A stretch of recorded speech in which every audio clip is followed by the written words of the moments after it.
Salut tout le monde, bienvenue sur la chaîne YouTube Level Conseil et Formation. On se retrouve aujourd'hui pour un tuto sur la réalisation d'un d'un graphique bilan en grande masse. D'accord? Donc, pour ceux qui nous suivent depuis un petit moment, vous savez que nous sommes lancés dans une formation intitulée 20 graphiques Excel pour des rapports Smart. Et pour cela, nous avons inventorié 20 graphiques que nous allons ensemble reproduire. Nous avons déjà reproduit jusqu'ici 8 graphiques, d'accord? Mais le graphique que nous verrons aujourd'hui n'est pas un graphique que nous avons prévu de vous montrer dans cette formation de base. Nous y avons pensé juste récemment et nous étions tellement excités à l'idée de vous montrer comment faire la représentation graphique euh, de cet indicateur, enfin de ce graphique, voilà, très pertinent et très utilisé par les comptables que nous n'avons pas pu attendre. C'est pour ça que nous l'avons mis en petit plus. Alors, sans plus attendre, nous allons donc passer à la phase de conception, mais avant, si vous souhaitez obtenir le classeur du cas pratique, que nous allons utiliser pour aboutir à ce graphique en barre, et le lien de téléchargement est disponible en commentaire. Voilà, vous pouvez le télécharger et reproduire en même temps que nous ou juste après toutes les manipulations que nous ferons. D'accord? Une fois que c'est fait, une fois que ceci étant dit, une fois que ceci est dit, on va y aller. Bon, pour produire le graphique faisant la représentation de notre bilan en grande masse, il faut avoir un bilan en grande masse. Cela tombe sous le sens. Un bilan en grande masse s'obtient à partir d'un bilan détaillé ou bien normalisé. Bref, tout dépend de votre système de présentation des comptes. Donc, il vous faut un bilan, idéalement un bilan sur lequel vous avez déjà procédé aux analyses fonctionnelles. Donc, comme ici, vous voyez, on a l'emploi stable, actif circulant, trésorerie actif.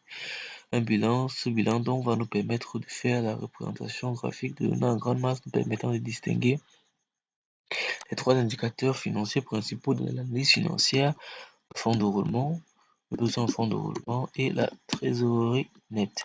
Nous allons vous montrer comment déterminer ces indicateurs-là et comment, pourquoi pas, en faire la projection graphiquement. D'accord? Sans plus tarder donc, on va premièrement, dans la première étape, commencer par redéfinir, enfin, adopter une autre présentation de ce graphique. C'est-à-dire, on va adopter la présentation qui va permettre de faire la représentation de notre bilan. Pour cela, dans un espace juste à côté, vous faites comme nous.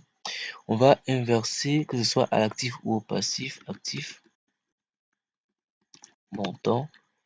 On va inverser la présentation des rubriques de l'actif. On commence par le dernier élément, à savoir la trésorerie actif.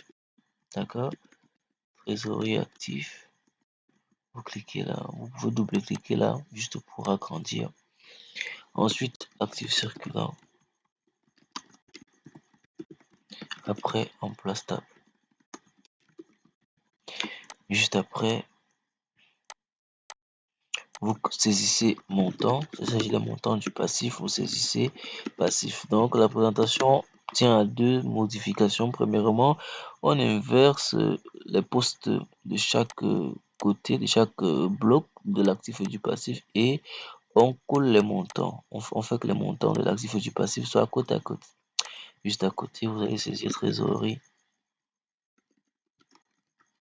actif. Vraiment, vous reproduisez les données telles que je suis en train de faire là. Peu importe l'espace, mais pourvu que les données soient comme ceci. Trésorerie actif, passif circulant, face à face avec l'actif circulant. Et ressources stables. Double-clic. Une fois que c'est fait, on va maintenant renseigner les montants avec des formules égales tout simplement. Trésorerie active, c'est égal. On clique sur la valeur des millions. Pareil pour l'actif circulant, égal. On clique et ainsi de suite. Pareil pour le passif, égal. On clique. Ne vous trompez pas, hein. Cliquez les éléments correspondants et c'est bon. D'accord? Très bien. Une fois que c'est fait, Vous pouvez déterminer rapidement les indicateurs financiers. Le fonds de roulement, c'est la différence entre les ressources stables et les emplois stables. Le besoin en fonds de roulement, c'est l'actif circulant moins le passif circulant. Le trésorerie net, c'est la trésorerie active moins la trésorerie passive.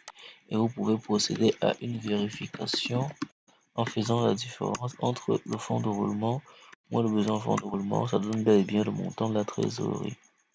Autrement dit, l'entreprise dégage un supplément de ressources durables à long terme qui finance la totalité des besoins en fonds de roulement jusqu'à dégager un excédent de trésorerie. Voilà, on va mettre dans des bordures. Très bien. Une fois que c'est fait, on va passer directement à la représentation graphique. On va faire la représentation graphique à partir de cette plage de données-ci. Pour cela, on ne va sélectionner que les montants. D'accord? On va sélectionner, on peut mettre ici actif, passif. Voilà, au niveau des en-têtes. On va sélectionner toute cette plage de données-ci. D'accord? On sélectionne toute cette plage ici. On va dans le groupe, dans l'onglet insertion. Dans le groupe graphique, on choisit les graphiques de type histogramme. On choisit le type histogramme groupé. D'accord? Histogramme groupé. On clique dessus. Ce graphique apparaît. D'accord? Et sur ce graphique, le graphique sélectionné, on va commencer sa mise en forme parce que vous vous rendez compte, normalement on devait avoir deux barres verticales, une barre pour l'actif et une barre pour le passif, mais au lieu de ça, on a l'impression qu'on a une barre pour chaque ligne ici, vous voyez, pour chaque bloc, d'accord? C'est pour ça que vous avez l'actif qui a trois blocs, un pour le fond de roulement, un pour pour les emplois stables, l'autre pour l'actif circulant et l'autre pour la trésorerie active, de même que pour les éléments du passif. Maintenant, on va faire en sorte de superposer ces éléments, d'accord? On va regrouper les données de l'actif entre elles et le passif entre elles. Pour cela, vous cliquez sur le graphique pour le sélectionner, vous vous rendez dans le groupe création, l'onglet création des graphiques et vous voilà, création de graphique. Vous cliquez sur le menu intervertir ligne et colonne. Intervertir ligne et colonne. Vous vous rendez donc compte que automatiquement notre graphique a été mis à jour. On n'a plus que maintenant deux colonnes. La première pour l'actif parce qu'on a précisé actif ici, n'oubliez pas, et la seconde pour le passif. On peut sélectionner les légendes de en cliquant dessus, supprimer la touche supprimée de votre clavier. D'accord? On va procéder à la mise en forme de notre graphique. On commence d'abord par le titre. Vous cliquez sur le titre. Pour le sélectionner, vous double-cliquez à l'intérieur, vous effacez, vous saisissez bilan condensé. Enfin, on peut dire bilan grande masse 2022. Vous cliquez à côté, vous cliquez sur le titre à nouveau pour le sélectionner, vous mettez en gras, vous choisissez une couleur, là, la couleur qui vous plaît, vous modifiez la police, vous augmentez légèrement. Deuxième étape, ce serait d'augmenter légèrement, enfin d'augmenter l'épaisseur de nos différentes barres espacées comme ça, c'est pas vraiment intéressant.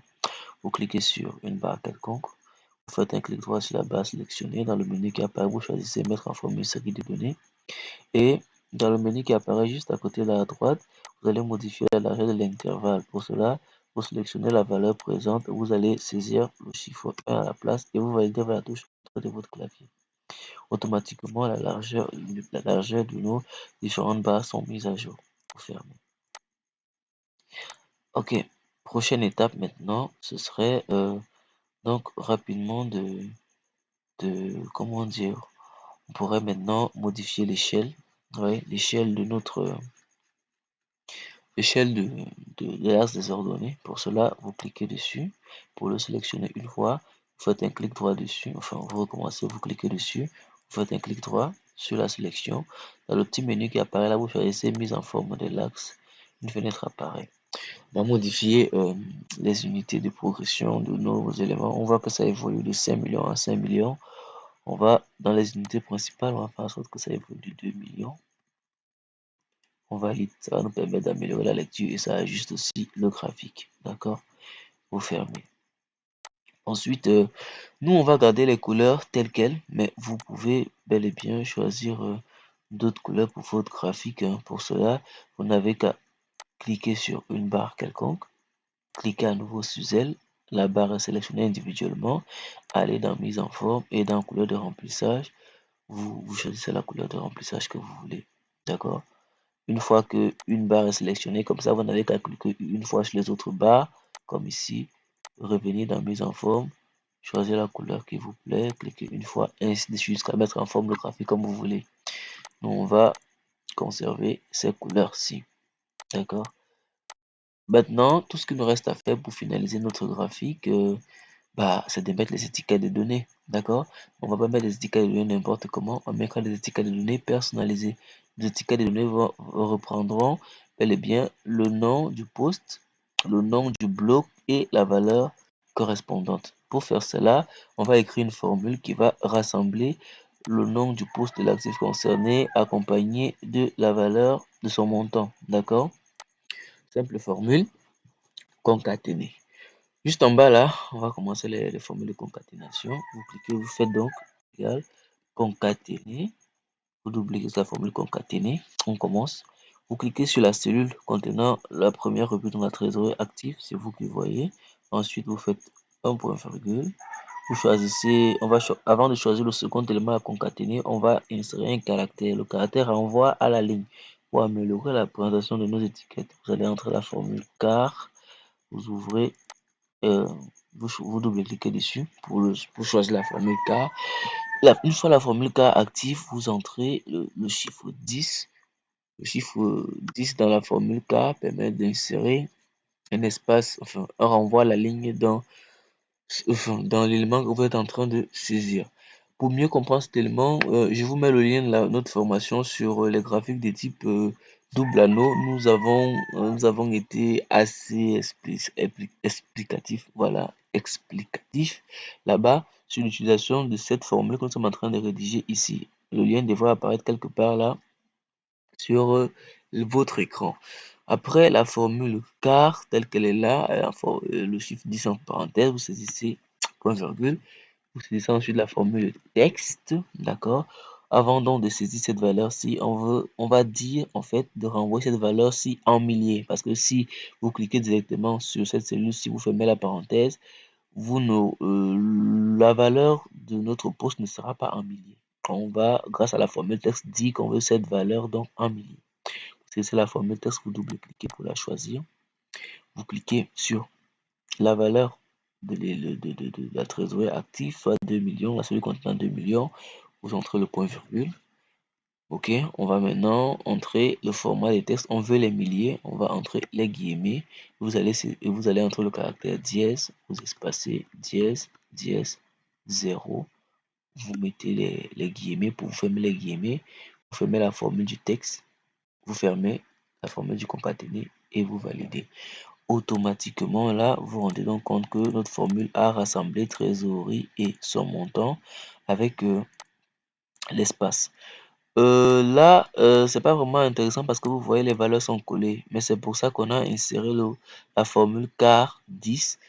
Vous sélectionnez la cellule avec vos données concaténées et vous revenez dans l'onglet accueil, vous cliquez sur le point ABC, c'est-à-dire renvoyer automatiquement la ligne. Quand vous le faites, automatiquement, vous voyez, il y a un renvoi à la ligne qui est opéré et là, la présentation est juste nickel. Vous alignez, voilà, et vous tirez la formule sur les deux autres cellules pour que ça fasse automatiquement pour l'actif circulant et pour les emplois stables. On fera de même pour le côté du passif.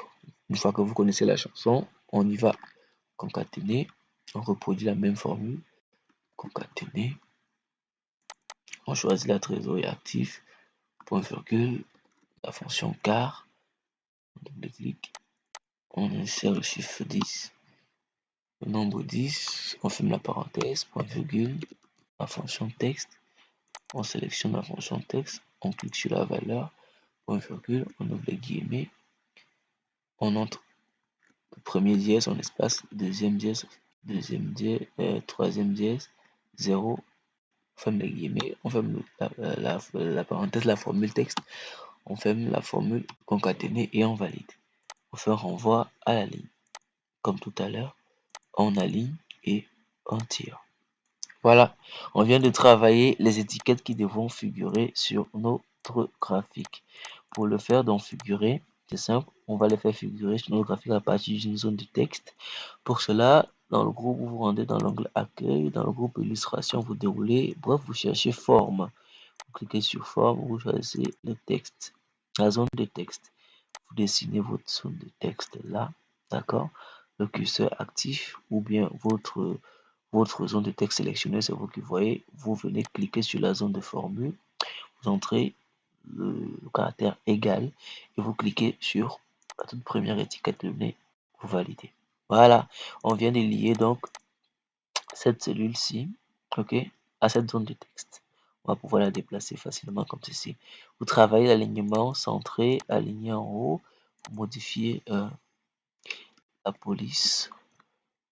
On va réduire légèrement. On va faire aussi ça ici. On va réduire, légèrement augmenter. Votre zone était sélectionnée, vous vous rendez dans le format de la forme. Au niveau des contours, vous déroulez, vous choisissez aucun remplissage. Au niveau du remplissage, vous déroulez, vous choisissez aucun remplissage.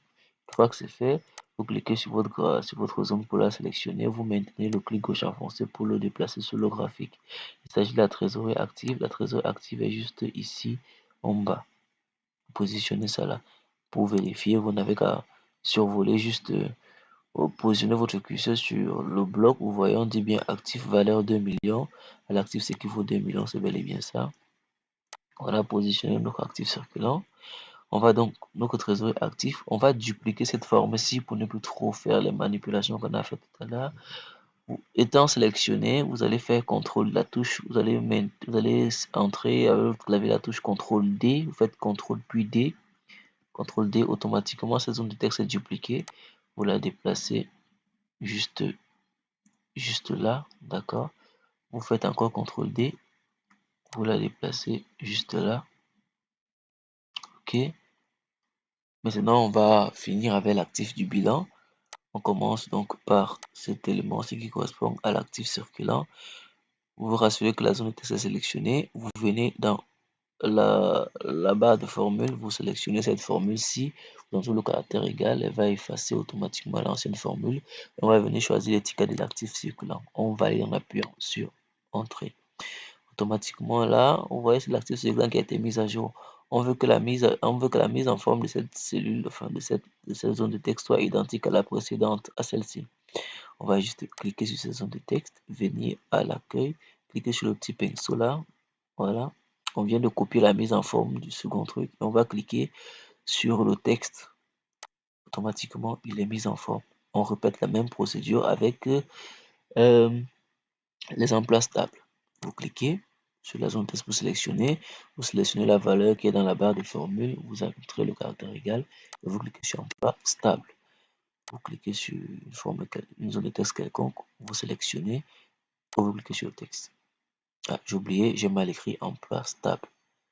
On va modifier ça ici et ça modifie automatiquement en bas. Ça modifie ici aussi. D'accord? Très bien. On refait la même procédure pour le passif. Vous dupliquez, vous sélectionnez la zone, vous faites CTRL D, vous positionnez, CTRL D à nouveau, vous positionnez, CTRL D et vous positionnez. Par contre, ça, on va diminuer la police, taille la police pour que ça puisse suffire. Ok, on peut diminuer là et on rattache les étiquettes comme elles se doivent. On commence par les ressources tables, on clique, on se rend sur la zone de texte, on se rend dans la barre de formule, on sélectionne le tout, égal, ressources stable, on valide, on clique sur une zone, on copie la mise en forme, on vient coller en cliquant sur le nom, sur le caractère, on fait la même chose pour le passif circulant, on sélectionne la zone de texte, on sélectionne la valeur dans la barre de formule, on fait égal, on clique sur le passif circulant, on valide, on copie la mise en forme, on clique dessus, on fait pareil avec le dernier élément, égal, trésor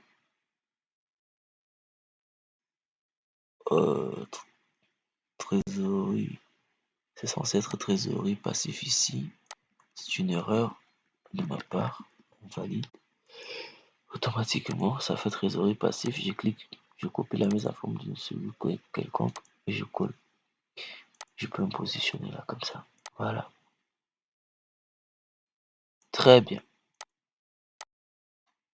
Ok. Et donc là, bah, je viens donc de faire la représentation, d'affecter des étiquettes de données à chacun de mes blocs, d'accord? Maintenant, il ne me reste plus qu'à les grouper parce que si j'essaie de déplacer le graphique, vous voyez les zones de texte restent sur place. Je fais retour. Maintenant, pour sélectionner, pour grouper tout cet ensemble-ci, tout ce que j'ai à faire, bah, c'est cliquer sur le graphique pour le sélectionner, maintenir le clic gauche enfoncé et cliquer sur chacune des autres zones de texte. Je clique sur ces zones-ci, sur cette zone, sur cette zone, sur cette zone. Je lâche le contrôle, la touche contrôle activée. Je descends avec la molette de ma souris, d'accord? Parce que si je maintiens la touche contrôle activée et que je descends avec la molette de ma souris, et bah, ça aura pour effet de redimensionner le zoom de la feuille. Donc, je déroule pour que je puisse bien voir les derniers éléments. Une fois que c'est fait, je clique encore sur la touche contrôle maintenant de mon clavier et je sélectionne les deux autres zone de texte. Si vous n'avez pas agrandi votre graphique comme moi, vous n'avez pas besoin de faire tout ce truc de lâcher, faire la molette pour défiler comme ça et sélectionner. Vous maintenez juste contrôle et vous sélectionnez tout. C'est tout. Ça ne dérange pas. Une fois que tout cela est sélectionné, je me rends dans le groupe format de la forme, je déroule dans organiser, je déroule grouper, je choisis grouper. Automatiquement, bah, mon graphique ne fait plus qu'avec mes zones de texte et puis je peux le déplacer comme je veux. Et voilà. Là, donc, on peut optimiser l'affichage de la feuille en enlevant la barre de formule, les en-têtes et le ruban pour bien voir notre graphique. Et bah là, on peut le positionner tout simplement juste là. Ça, vous pouvez masquer. Ah bon, enfin, on peut faire ceci. Après, c'est vous qui voyez, on peut masquer ces données-ci, juste pour n'avoir que les éléments d'analyse. On peut toujours faire apparaître les en-têtes. OK. Sélectionner ces en-têtes-ci là. OK. Faire un clic droit dessus et puis masquer. Voilà. Oups. Apparemment, quand on masque, ça masque sur notre graphique. Bah, on va laisser ça là, hein. On va juste élargir la colonne H pour ne pas, pour qu'on puisse pas voir nos tableaux, nos travaux. Voilà. On revient là. Très bien. Donc là, vous avez là tout simplement la représentation graphique euh, d'un bilan en grande masse avec l'analyse financière rapide des trois principaux indicateurs financiers, fonds de roulement, besoin en fonds de roulement, trésorerie nette. On les retrouve déjà d'ailleurs ici. Vous voyez bien que, étant donné que le fonds de roulement, c'est la différence entre les ressources stables et l'emploi stable, en fait, graphiquement, on peut déjà les déterminer parce que c'est la différence. En fait, là, on voit bien que puisque les ressources stables sont utilisées pour couvrir les emplois stables, eh bien, c'est la quote-part des ressources stables qui dépasse les emplois stables qui correspond à nos fonds de roulement. Là, on voit bien que c'est c'est ce petit espace-ci. Si on essaie de faire les projections, on se rend bien compte que ça quitte apparemment de 6 millions à 4 millions, d'accord? Et vous voyez bien que ça correspond à 2 millions, ok? Donc voilà l'espace concernant qui renvoie à notre fonds de roulement. Voilà, notre fonds de roulement est ici puisqu'il sera utilisé pour apurer une partie du besoin en fonds de roulement. Notre besoin en fonds de roulement qui est de 1 million 100, bah, il correspondra à cet espace. Il est de, de 1 million 100. Dans notre graphique, il doit être juste là. Voilà. Notre fonds de roulement doit être juste là. Et la trésorerie nette est juste là. Voilà. La différence, ça correspond à ce petit bloc-ci. Là à là, vous voyez, il est juste là. Voilà. Donc voilà notre trésorerie nette. Voilà besoin en fond de roulement. Voilà notre fond de roulement. On se rend compte que là, notre axe vertical n'a pas été mis en forme. Vous cliquez dessus, vous faites un clic droit dessus. Voilà, vous cliquez sur ce qui soit sélectionné. Ou un clic gauche, autant pour moi. Ensuite, vous faites un clic droit sur le menu qui apparaît, vous choisissez mise en forme de l'axe. Et juste à côté, là, vous descendez en nombre, vous déroulez nombre. Dans catégorie, vous choisissez personnaliser, vous choisissez comptabilité. Si votre monnaie c'est l'euro, vous laissez l'euro. Vous pouvez choisir au niveau des symboles la monnaie de votre pays. Maintenant, on va laisser aucune. On clique à côté et on ferme la fenêtre. Et voilà.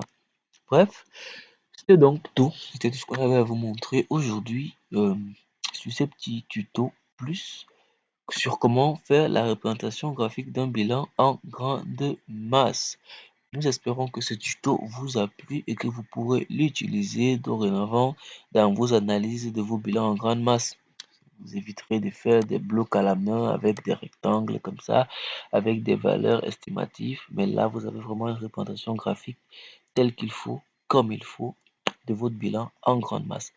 Si cette vidéo vous a plu, n'hésitez pas à lâcher un petit j'aime, à vous abonner pour ne rien manquer des prochaines vidéos parce qu'il y en a, il y a pas mal de graphiques très intéressants qui viennent encore et à commenter pour nous dire ce que vous avez aimé, ce que vous n'avez pas aimé. On se fera un plaisir de se bouger pour changer tout ça. Et bah c'est tout. Il ne nous reste plus qu'à vous dire merci de nous avoir suivis et à la prochaine.